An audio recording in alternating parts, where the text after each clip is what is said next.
प्रस्तावना में लिखी गई बातें, क्या बातें प्रस्तावना में लिखी गई? हम भारत के लोग भारत को एक संपूर्ण प्रभुत्व संपन्न समाजवादी पंथ निरपेक्ष लोकतंत्रात्मक गणराज्य बनाने के लिए तथा उसके समस्त नागरिकों को सामाजिक, आर्थिक और राजनैतिक न्याय, विचार से अभिव्यक्ति, विश्वास, आस्था, उपासना की स्वतंत्रता, प्रतिष्ठा और अवसर की समानता प्रदान करने के लिए तथा उन सभी में व्यक्ति की गरिमा, राष्ट्र की एकता और अखंडता को सुनिश्चित करने वाली बंधुता बढ़ाने के लिए सत्यनिष्ठा से संकल्प लेते हैं।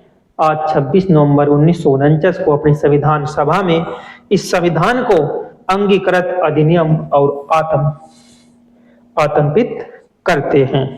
तो ये हमारे प्रस्ताव में लिखी गई संविधान बनकर तैयार किया गया था 26 नवंबर 1949 को। तो उस वक्त 395 अनुच्छेद थे, 8 अनुसूचियां थी और 22 भाग इसमें दिए गए थे।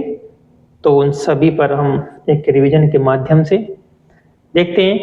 आर्टिकल 1 में क्या दिया गया है, थोड़ा फास्टली पढ़ेंगे, रिवीजन मात्र क्लास है।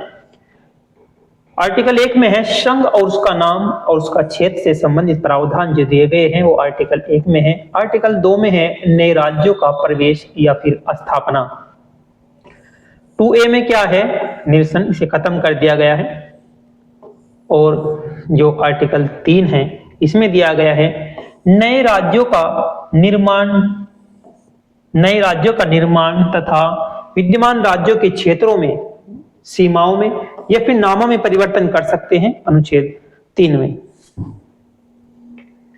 अनुच्छेद 4 में क्या है, प्रथम और चतुर्थ अनुसूची के संशोधन तथा पूरक अनुबंध अनुषंगिक और परिमाणिक विषयों से संबंधित है। इसका बंद करने के लिए अनुच्छेद 2 और 3 के अधीन बनाए गए कानून है 4 में। फिर देखते हैं नागरिकता से संबंधित जो नागरिकता का प्रावधान है। नागरिकता प्रावधान भाग 2 में है। भाग 2 में नागरिकता का प्रावधान है। नागरिकता से संबंधित है आर्टिकल जो हमारा 5 है उसमें है संविधान के प्रारंभ में नागरिकता। जब संविधान बना, संविधान लागू हुआ 26 जनवरी 1950 को, उस दिन के संविधान के प्रारंभ में नागरिकता का प्रावधान दिया गया।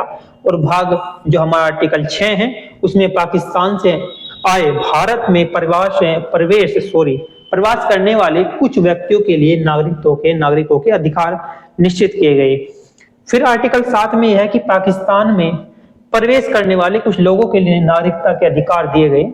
और 8 में क्या दिया गया कि भारत से बाहर रहने वाले भारतीय मूल के कुछ लोगों के लिए नागरिकता के अधिकार से संबंधित है। और 9वें में क्या दिया गया, 9वें में दिया गया किसी व्यक्ति किसी विदेश राज्य की नागरिकता स्वेच्छा से प्राप्त कर लेता है तो उस व्यक्ति की नागरिकता यहाँ पर भारत में समाप्त कर दी जाएगी। ये इसमें प्रावधान इसमें दिए गए हैं।